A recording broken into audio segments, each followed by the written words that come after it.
दोस्तों नमस्कार। तमिलनाडु भारत की राजनीति का वो क्षेत्र, वो राज्य जहां पर बीजेपी अपने संगठन को मजबूत करने की ताकत लगा रही थी, लेकिन वहां पर एक बड़ा झटका लगा। तमिलनाडु की राजनीति में ही कुछ दिनों पहले तक के अन्नामलाई बीजेपी के लिए किसी रॉकस्टार से कम नहीं थे। पूर्व आईपीएस अधिकारी, शानदार पर्सनैलिटी और डीएमके को खुली चुनौती देने वाली आक्रामक शैली ने उन्हें तमिलनाडु बीजेपी का अब तक का सबसे चर्चित चेहरा बना दिया था। पार्टी को उम्मीद थी कि उन्हीं के सहारे वह पहली बार सच्चे मायनों में तमिल धरती पर पैर पसार पाएगी, लेकिन अचानक आए अन्नामलाई के इस्तीफे ने पूरा खेल पलट दिया। तमिलनाडु में बीजेपी के लिए हालात सबसे कठिन हैं। अगर पार्टी ने दक्षिण के हर राज्य को उत्तर भारत की तर्ज पर जीतने की कोशिश जारी रखी, तो अन्नामलाई का जाना पार्टी की कमजोर शुरुआत हो सकती है। बीजेपी की पूरी रणनीति पर अब सवाल निशान है। सबसे पहले यह समझना जरूरी है कि के अन्नामलाई का इस्तीफा आखिरकार बड़ी खबर क्यों बना है। साल 2024 के लोकसभा चुनाव में बीजेपी तमिलनाडु में अपना खाता तक नहीं खोल पाई थी, जबकि अन्नामलाई पूरे जोश के साथ चुनाव लड़ रहे थे। इस हार के बाद पार्टी नेतृत्व ने उन्हें बदलने की बजाय उन्हीं पर भरोसा जताया, लेकिन जून 2026 में अचानक उन्होंने पार्टी से ही इस्तीफा दे दिया। ये इस्तीफा बीजेपी के राष्ट्रीय अध्यक्ष नितिन नवीन ने तुरंत स्वीकार कर लिया, जिससे ये साफ लगता है कि अन्नामलाई और आलाकमान के बीच पिछले कुछ दिनों से खींचतान चल रही थी। द वीक की रिपोर्ट बताती है इस इस्तीफे के पीछे सिर्फ चुनावी हार नहीं, बल्कि पार्टी की कार्यशैली और केंद्रीय नेतृत्व से गहरे मतभेद थे। तमिलनाडु में बीजेपी को खड़ा करने का दावा करने वाला चेहरा अगर यह कहकर चला जा रहा है कि पार्टी की दिशा ही गलत है, तो यह सिर्फ एक नेता का जाना नहीं, बल्कि दक्षिण भारत में बीजेपी के पूरे प्रोजेक्ट के लिए एक बड़ा झटका है। अब सवाल यह है, क्या तमिलनाडु में बीजेपी मजबूत नहीं है? यह पहली बार नहीं है कि बीजेपी ने तमिलनाडु में मेहनत की हो।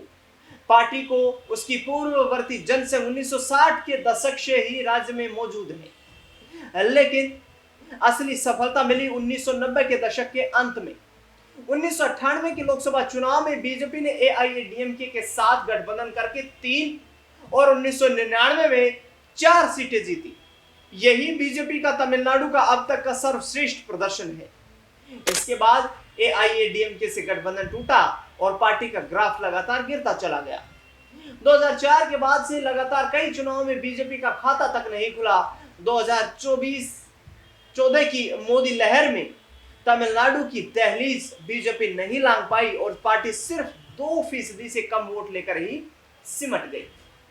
विधानसभा में बीजेपी का प्रदर्शन बेहद खराब रहा। 2016 में पार्टी ने 234 सीटों पर चुनाव लड़ा और सिर्फ 1 सीट खाते में भी नहीं आ पाई।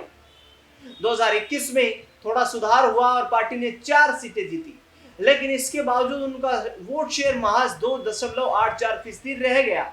ये आंकड़े बताते हैं कि तमिलनाडु में बीजेपी की जमीनी पकड़ कितनी कमजोर है।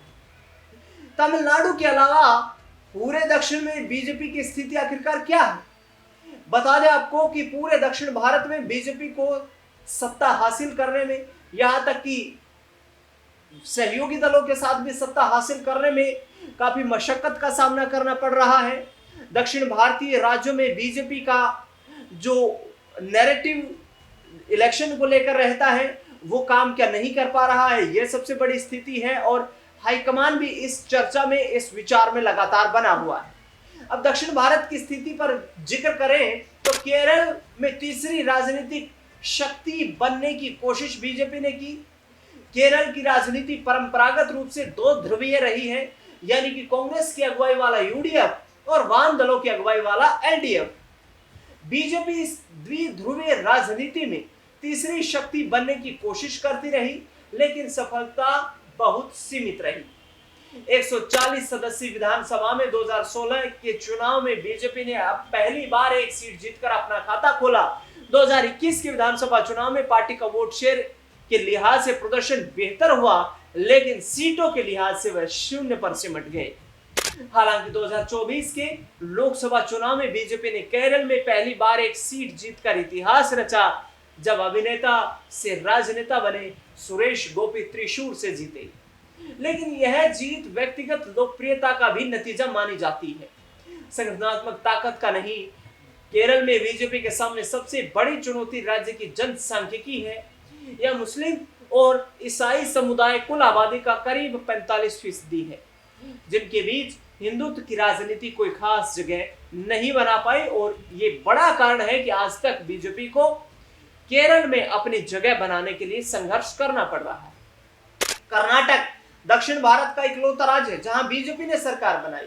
दक्षिण भारत की पूरी तस्वीर में कर्नाटक एक अपवाद के तौर पर खड़ा है। यही इकलौता दक्षिण भारतीय राज्य है जहां बीजेपी ने कई बार अपने दम पर सरकार बनाई है। 2008 में बीएस येदियुरप्पा के नेतृत्व में पार्टी ने पहली बार कर्नाटक की सत्ता संभाली। इसके बाद 2018 और फिर 2019 में बीजेपी सत्ता में आई। कर्नाटक में बीजेपी को मजबूत करने में सबसे बड़ा आधार लिंगायत समुदाय रहा, जो येदियुरप्पा का अपना समुदाय भी है। इसके अलावा तटीय कर्नाटक और मालनाड इलाके में पार्टी का संघ समर्थित संगठनात्मक ढांचा काफी मजबूत है। हालांकि 2023 की विधानसभा चुनाव में बीजेपी को कर्नाटक में करारी हार का सामना करना पड़ा और कांग्रेस ने बहुत बड़े बहुमत के साथ यहां पर सरकार बनाई। बीजेपी यहां लगातार एक बड़े क्षेत्रीय चेहरे की कमी से जूझती रही और येदियुरप्पा के संन्यास के बाद तो यह संकट और गहरा गया। आंध्र प्रदेश, जहां गठबंधन के बिना चलना बीजेपी के लिए मुश्किल है। आंध्र प्रदेश में बीजेपी की ताकत को समझने के लिए यह जानना जरूरी है कि यह राज्य हमेशा से क्षेत्रीय दलों का गढ़ रहा है। 2014 में राज्य के बंटवारे के बाद यहां की राजनीति चंद्रबाबू नायडू की टीडीपी और जगनमोहन रेड्डी की वाईएसआर कांग्रेस के इर्द गिर्द घूमती रही। बीजेपी को 2014 के चुनाव में टीडीपी के साथ गठबंधन का फायदा मिला और उसने लोकसभा की 2 सीटें जीत ली। लेकिन 2018 में टीडीपी से गठबंधन टूटने के बाद 2019 के चुनाव में बीजेपी का प्रदर्शन आंध्रा में बेहद खराब रहा और पार्टी की एक भी लोकसभा की सीट नहीं वहां पर जीत पाई। 2024 के चुनाव में बीजेपी ने पवन कल्याण की जनसेना पार्टी और चंद्रबाबू नायडू की टीडीपी के साथ फिर गठबंधन किया और इस बार उन्हें लोकसभा की 3 सीटों पर जीत मिली। लेकिन यह सफलता बताया जाता है पूरी तरह गठबंधन पर निर्भर थी। आंध्र प्रदेश में बीजेपी का अपना स्वतंत्र जनाधार बेहद कमजोर माना जाता है और पार्टी यहां ज्यादातर शहरी और व्यापारी वर्ग तक ही सीमित है। इसके अलावा बात करें तो तेलंगाना बीजेपी के लिए उभरती हुई संभावना है, लेकिन लंबा रास्ता तय करना होगा। तेलंगाना दक्षिण भारत का वह राज्य है जहां बीजेपी ने पिछले कुछ सालों में सबसे तेज बढ़ोतरी दिखाई है, लेकिन यहां भी वह सत्ता के करीब नहीं पहुंच पाई। 2018 के विधानसभा चुनाव में बीजेपी महज 1 सीट जीत पाई थी, लेकिन 2020 के हैदराबाद नगर निगम चुनाव में पार्टी ने शानदार प्रदर्शन करते हुए 48 सीटें जीती और एआईएमआईएम के बाद दूसरी बड़ी पार्टी बनकर उभरी। 2023 के विधानसभा चुनाव में बीजेपी ने 8 सीटें जीती और उसका वोट शेयर बढ़कर करीब 14% हो गया। लेकिन इसके बावजूद कांग्रेस और बीआरएस जैसे बड़े राजनीतिक दलों को टक्कर देने की स्थिति में वहां पर भाजपा नहीं नजर आ रही है। तेलंगाना में बीजेपी की स्थिति सबसे बड़ी ताकत शहरी और अर्ध शहरी इलाके तक है, जबकि ग्रामीण क्षेत्रों में उसकी पहुंच काफी सीमित नजर आती है। पार्टी यहां हिंदुत्व के एजेंडे के साथ साथ तेलंगाना अस्मिता और विकास के मुद्दों को भी जोड़ने की कोशिश कर रही है, लेकिन अभी तक उसे एक मजबूत क्षेत्रीय चेहरे की कमी तेलंगाना में खल रही है। बंदी संजय कुमार और किशन रेड्डी जैसे नेताओं के बावजूद पार्टी अभी तक कोई ऐसा चेहरा तेलंगाना में खड़ा नहीं कर पाई है जो पूरे सरकार में केसीआर या फिर रेवंत रेड्डी को टक्कर दे सके। और ये एक बड़ी चुनौती दक्षिण भारत में बीजेपी के लिए सत्ता में लौटने के लिए उन्हें सामने आ रही है। दरअसल इस बड़ी चुनौती से कैसे पार पाया जाएगा ये देखना आगे आने वाले वक्त में बेहद दिलचस्प रहेगा। लेकिन अन्नामलाई के इस्तीफे से तमिलनाडु की राजनीति एक बार फिर गर्म हो गई है और दक्षिण भारत में क्या बीजेपी का डंका नहीं बज पाएगा?